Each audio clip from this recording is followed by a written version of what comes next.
Graças a Deus. Eu quero saudar a todos com a paz de nosso Senhor e Salvador Jesus Cristo. A palavra que eu tenho para ler neste dia encontra-se na epístola de Paulo aos Colossenses, cidade de Colossos, irmãos de Colossos. Encontra-se no capítulo 1, versículos 19 e 20. Mas antes de ler, eu quero pedir a você que se inscreva no canal, deixe o seu like e explique, ensine, fale para outros a respeito deste canal de pregação, que todo dia, a partir de 7h30, 8h, você tem uma mensagem nova. Então eu quero a sua atenção. E diz assim a palavra, Colossenses, capítulo 1, versículo 19 e versículo 20. Começa o 19. Porque foi do agrado do Pai que toda a plenitude nele habitasse, e que, havendo por ele feito a paz pelo sangue da sua cruz, por meio dele reconciliasse consigo mesmo todas as coisas, tanto as que estão na terra como as que estão no céu. Meus irmãos, uma palavra de uma profundidade muito grande. O Espírito Santo usou Paulo para escrever essa epístola, que também, dentro de um sentido, era um combate contra as heresias. As heresias que estavam começando a aparecer na cidade de Colossos. Não foi Paulo que iniciou aquela igreja, mas ele passou a ter relacionamento com ela através de carta e irmãos. E ele estava preocupado. E aqui nós notamos uma coisa importante a respeito da pessoa de Jesus. Vamos ler novamente o versículo 19. Porque foi do agrado do Pai, o Deus Pai, que toda a plenitude nele habitasse. Habitasse em quem? Em Jesus. Toda a plenitude. Como aquele grupo herético que estava começando a se criar ele dentro daquela igreja, eles tinham um termo chamado pleroma, que é o seguinte, a plenitude. Então, nele Jesus tinha toda a pleroma, toda a plenitude. E quem tem toda a plenitude é quem tem a divindade. Quem é divino é Deus Pai, Deus Filho, Deus Espírito Santo. Então, Paulo começa, Jesus é divino. E a seguir, ele começa a falar de uma obra tão poderosa, meus irmãos.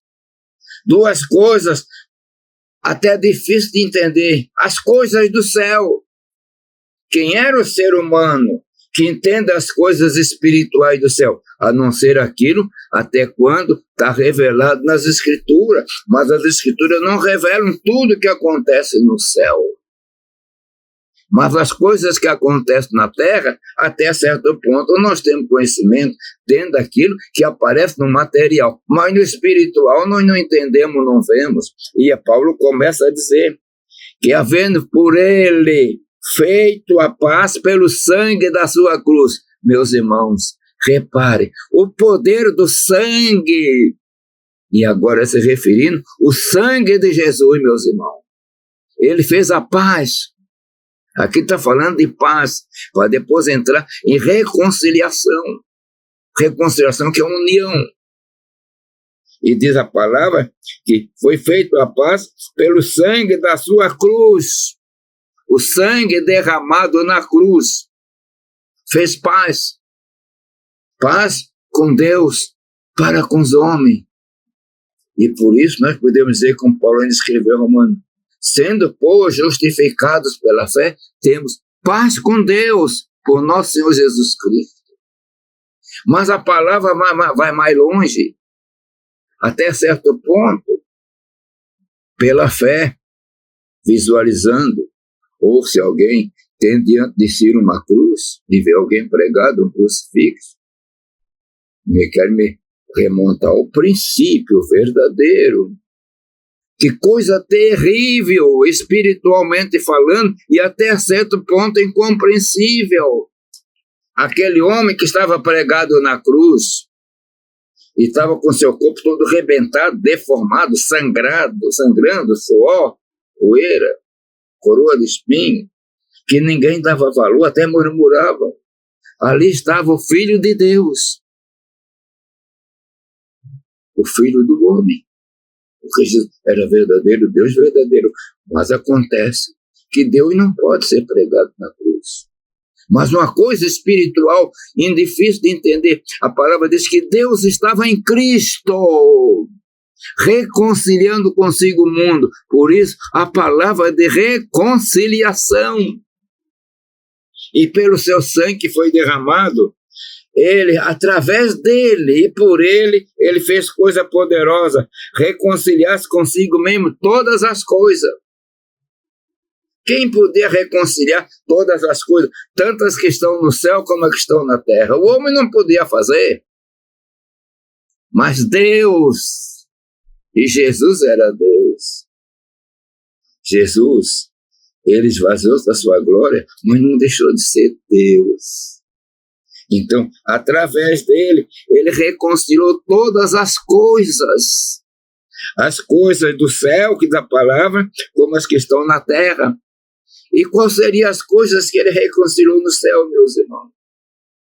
Será que os anjos, os santos anjos, ou os anjos eleitos, precisavam de reconciliação? Nós não entendemos.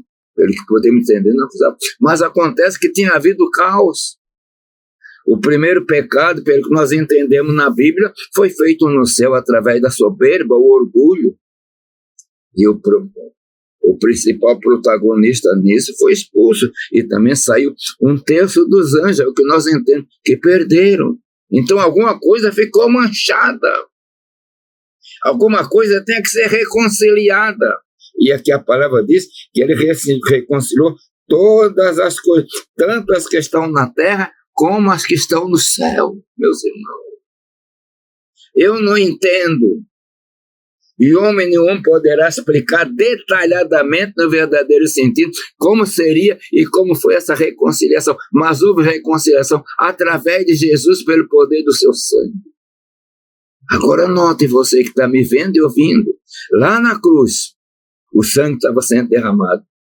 E aquele sangue derramado estava fazendo purificação lá nos céus também. Meus irmãos, que coisa poderosa. Além da nossa capacidade. E ele também fez conciliação. Aliás, é reconciliar. Porque tinha quebrado as coisas na terra. E essa reconciliação começa daquilo que aconteceu no Jardim do Éden. Que a própria palavra é taxativa. Que o pecado entrou no mundo, nosso mundo, o mundo terrestre, por um homem. E entrou também a morte. E agora Jesus está fazendo reconciliação, ele está cobrindo, está perdoando, está trazendo paz, reconciliação. Aquele que foi quebrado pelo pecado agora está sendo reconciliado. O homem não podia fazer reconciliação, mas quem fez reconciliação por Deus, somente Deus. E Jesus é Deus, é o Filho de Deus. No princípio, desde o princípio, é por isso que João também escreveu no seu evangelho, como depois das suas 3 epístolas no final, ele está falando a respeito de quê? Do verbo. Em João, e o verbo, no princípio era o verbo estava com Deus, e o verbo era Deus. E nós vimos, o verbo ali é Jesus, e o verbo é Deus. A palavra diz que o verbo era Deus. E lá é a primeira epístola, diz, nós participamos, nós tocamos da palavra da vida. Que coisa poderosa. Então, é esse ser divino, poderoso, que viveu entre os homens, viveu entre nós, que era verdadeiro Deus e verdadeiro homem. 2 naturezas numa só pessoa, coisa gloriosa. É ele que fez a reconciliação. Por isso que a palavra diz, nele tudo e por ele tudo foi criado. Se você que está me vendo agora tem esperança, tem paz, tem batismo com o Espírito Santo, tem cura divina e tem alegria, é porque Jesus fez tudo isso. reconciliou. Ele tirou aquilo que estava impedindo, então tirou a inimizade e fez paz pelo poder da sua cruz, do sangue da sua. Meus irmãos, que coisa profunda, poderosa e maravilhosa. Eu agradeço Jesus, porque Ele reconciliou. E aí me reconciliou também. E torna-se também uma reconciliação individual. Que você seja abençoado. Se você não é crente, reconcilie-se com Ele para ter paz, para ter alegria. E se você que é crente também quer orar, venha orar comigo agora. Pai eterno, Deus de amor e bondade, eu agradeço pela reconciliação que o Senhor Jesus fez, que nos trouxe paz, reconciliou as coisas na terra e as coisas no céu. Em outras palavras, tirou as barreiras, tirou os impedimentos. Pai eterno, há coisas que o homem não entende, mas tu tem todo o poder no futuro revelar. E eu peço agora e agradeço tudo isso em nome de Jesus. Amém.